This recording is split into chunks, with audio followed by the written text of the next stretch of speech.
빌 게이츠, 손정혜, 스티브 잡스와의 만남, 그리고 노년 성필원의 마지막 승부. 최후의 승부, 돈을 넘어선 성공의 재정에는 72세의 저자 성필원이 젊은 시절에 파산과 좌절을 겪은 후 노년에 이르러 새롭게 깨달은 삶의 목적과 진정한 성공의 의미를 담고 있습니다. 여러분, 혹시 그런 생각 해보신 적 없으신가요? 우리가 돈을 진짜 종교처럼 숭배하고 엄청난 부를 이룬 억만장자들을 거의 현대판 신이나 영웅처럼 우러러보고 있다는 생각 말이죠. 이 세상을 돈으로 움직이는 거대한 엔진의 설계자들을 흔히들 자본주의의 성인이라고 부르기도 하는데요. 그런데 곰곰이 생각해보면요, 우리 인생의 진짜 의미가 그저 통장 잔고의 동그라미 개수나 화려한 타이틀에만 있는 걸까요?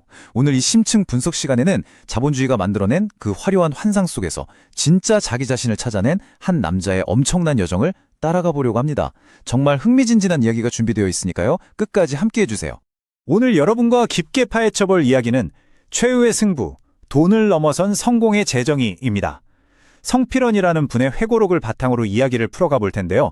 이분은 한때 우리가 방금 얘기했던 그 세계적인 기술 거인들과 직접 어깨를 부딪히며 세상 그 누구보다 거대한 야망을 품었던 사람입니다. 성공의 꼭대기를 향해 그야말로 브레이크 없이 질주하던 분이었죠. 하지만 그 화려한 정상으로 가는 길목에서 낭떠러지로 처참하게 추락한 뒤에 세상이 말하는 그런 뻔한 기준과는 완전히 다른 곳에서 인생의 진짜 승리를 찾아냅니다. 과연 돈과 명예를 뛰어넘는 진정한 성공이란 무엇일지 지금부터 하나씩 살펴보겠습니다. 첫 번째 챕터, 3명의 기술 거인을 만나다입니다. 우리 다 같이 타임머신을 타고 1992년으로 한번 가볼까요? 당시만 해도 이 디지털 정보혁명의 기운이 막 꿈틀거리던 아주 뜨겁고 야심찬 시대였습니다. 1992년에 30대였던 성필원 씨는 훗날 세상을 완전히 뒤집어 놓을 3명의 거인을 직접 대면하는 진짜 엄청난 경험을 하게 됩니다. 먼저 신라 호텔에서 빌 게이츠를 만났는데요. 조용하지만 이 세상의 소프트웨어 구조를 완벽하게 장악하겠다는 아주 차갑고 날카로운 지성이 뿜어져 나왔다고 해요. 마치 거대한 체스편을 위해서 쫙 내려다보는 그랜드 마스터 같은 느낌이었던 거죠. 반면에 마이크로소프트의 초청으로 UCLA에서 7일 동안 지켜본 스티브 잡스는 완전히 달랐습니다. 차가운 기술에 인간의 감각을 불어넣으려는 그 특유의 집요하고 광기 어린 예술가적 기질을 보여줬거든요. 그럼 손정희는 어땠을까요? 한국을 찾은 그는 디지털 혁명이 인류를 구원할 거라며 아주 거침없이 사자후를 토해냈습니다. 아직 오지 않은 미래에 누구보다 빠르게 배팅하고 있었던 거죠. 이 세 사람은 완전히 다른 무기를 들고 세상을 지배하기 위해 맹렬하게 돌진하고 있었습니다. 이런 압도적인 에너지를 뿜어내는 거인들을 눈앞에서 직접 본 30대 젊은 사업가, 어떤 기분이었을까요? 깊은 자극을 넘어서 온몸에 짜릿한 전율이 흘렀을 겁니다. 속으로 생각했겠죠. 와, 진짜 지독한 사람들이다. 근데 나도 저들과 같은 시대를 살고 있잖아. 나라고 못할 게 뭐야. 나만의 거대한 왕국을 세울 수 있다. 이렇게 야심에 확 불이 붙은 거예요. 어쩌면 나도 자본주의의 또 다른 성인이 될 수 있을지 모른다는 젊음 특유의 뜨거운 착각이자 오만이었죠. 그때까지만 해도 그는 돈이 최고고 속도가 생명이며 남들을 밟고 물러서는 것만이 유일한 성공이라고 굳게 믿고 있었습니다. 자, 두 번째 챕터. 무너진 신화와 파산으로 넘어갑니다. 영원할 것 같던 환상이 산산조각 나는 순간인데요. 사실 인생이란 게 젊은 날의 그 호기로운 야망처럼 항상 술술 풀리지만은 않잖아요. 이 몰락의 과정을 한번 쭉 따라가 보면요. 1992년 거인들과 만난 이후에 30대의 그는 맹렬하게 사업을 키워나갑니다. 그런데 거인들을 만났다는 그 뽕에 취해서였을까요? 너무 눈먼 질투를 했던 거죠. 견고해 보이던 그의 사업 제국은 서서히 금이 가다니 어느 순간 도미노 쓰러지듯이 와르르 무너져 내렸습니다. 결국 참혹한 파산이라는 나락으로 떨어지고 말았죠. 전화는 뚝 끊기고 주변 사람들은 차갑게 등을 돌렸습니다. 빌 게이츠나 스티브 잡스는 저 높은 곳으로 솟아올라 신화가 되어가는데 그는 정반대로 숨조차 쉴 수 없는 깊은 바닥으로 가라앉고 있었던 겁니다.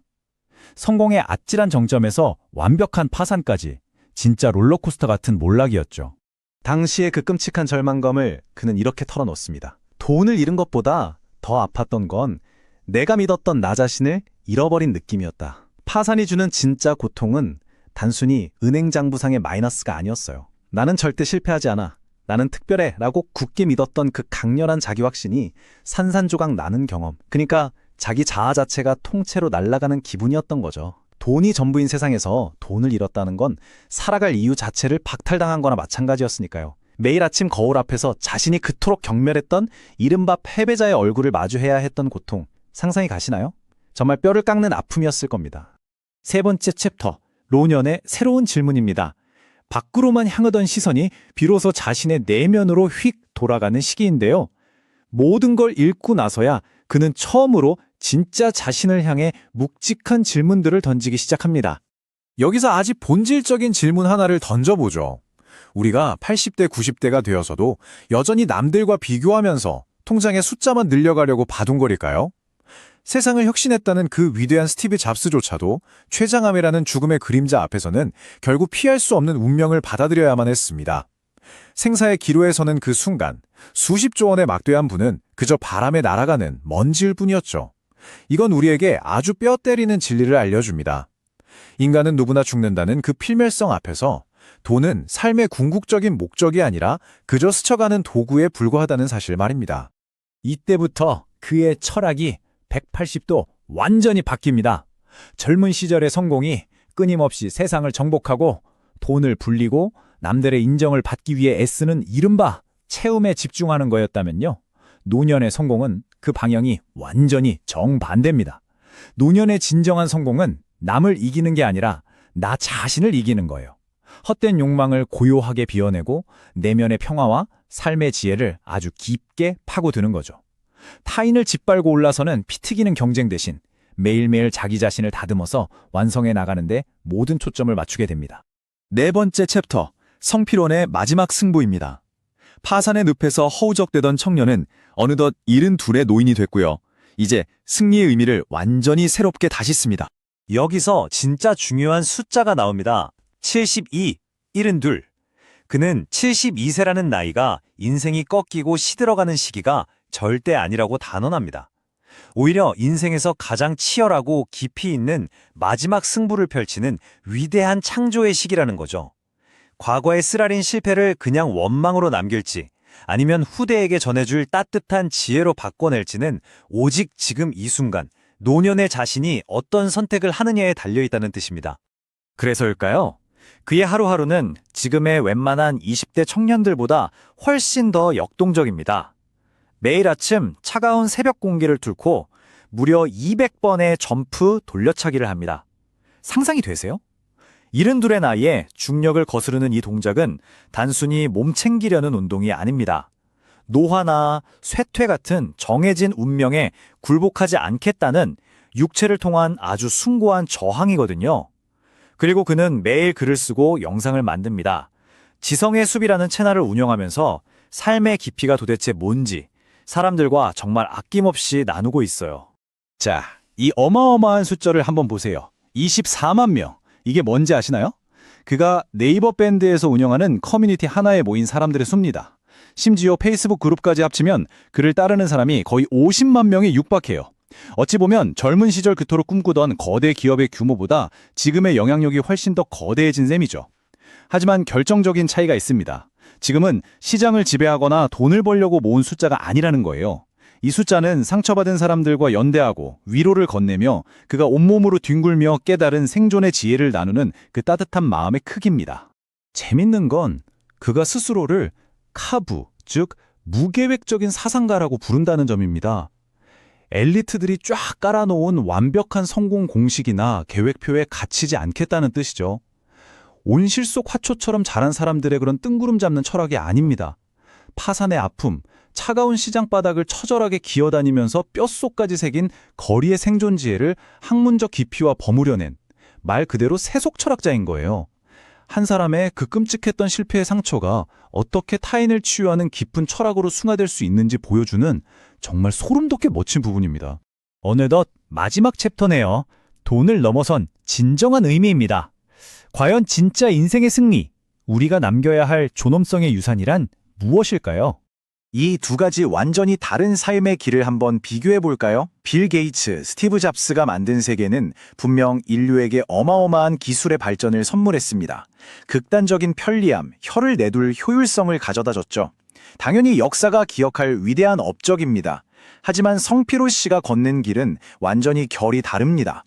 그는 자신의 그 뼈아픈 파산 경험을 걸음 삼아 지금 이 시대를 살아가는 사람들에게 따뜻한 위로, 잃어버린 인간의 존엄성, 그리고 겉으로는 보이지 않는 단단한 내적 성장을 선물하고 있거든요. 그래서 그는 이제 과거의 거인들을 보며 느꼈던 그런 열등감이나 패배감에 전혀 시달리지 않습니다. 자신이 오르는 산과 그들이 오르는 산이 완전히 다르다는 걸, 그리고 자신의 길이 가진 그 고유한 위대함을 완벽하게 깨달았으니까요. 어느 날 동네에서 밥을 챙겨주던 비둘기들을 아주 다정하게 바라보며 운동화 끈을 꽉 고쳐묶던 72세의 현역 사상가 성필호는 속으로 이렇게 생각합니다. 돈은 흘러가지만 지혜는 남는다. 나는 오늘 내 인생의 가장 위대한 승기를 기록하고 있다. 세상을 다 집어삼킬 듯 덤벼들던 30대의 그 도끼 품은 경쟁심은 이제 상처받은 타인을 넉넉하게 끌어안는 넓은 품으로 바뀌었습니다. 세상에 환호하는 그 번쩍거리는 성공 대신 고요하지만 묵직한 내면의 성장을 택한 그의 이 선언. 웬만한 억만장자의 성공담보다 훨씬 더 진한 여운을 우리 가슴에 남기지 않나요?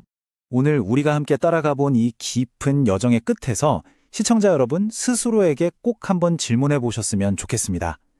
우리는 모두 매일 조금씩 나이를 먹고 결국 누구도 피해갈 수 없는 종착지를 향해 걸어가고 있잖아요. 그렇다면 여러분의 인생이라는 이 거대한 책의 마지막 장을 써내려갈 때 여러분이 치러야 할 진짜 최후의 승부는 과연 무엇입니까? 단순히 돈을 얼마나 벌었나, 타이틀이 뭔가 하는 걸 훌쩍 뛰어넘어서 말이죠. 당신이 이 세상에 남기고 떠나야 진짜 유산은 무엇일지 오늘 하루 곰곰이 생각해 보시는 시간이 되기를 바랍니다. 오늘 심층 분석은 여기까지입니다. 함께 해주셔서 감사합니다. 결론적으로 AI 시대의 진정한 지식은 세상을 더 깊이 이해하고 타인과 함께 살아가며 스스로를 더 인간답게 만드는 힘이어야 합니다. 궁극적으로 우리가 던져야 할 가장 중요한 질문은 AI가 무엇을 아는가가 아니라 나는 그 지식을 통해 어떤 인간이 되고 싶은가입니다. 철학 문제, 왜 성필원이 세상에 존재해야 하는가? 왜 무가 아니고 유여야 하는가? 세상에 성필원이라는 존재가 없다고 가정해보자. 그렇다면 아무런 법칙도 존재하지 않을 것이다. 결국 법칙도 어떤 것이기 때문이다. 아무 법칙도 존재하지 않는다면 모든 것이 허용될 것이다. 모든 것이 허용된다면 무는 용납되지 않을 것이다. 따라서 무는 그 자체를 용납할 수 없다. 그러므로 성필원은 이 세상에 존재해야 한다. 철학 문제, 김명수.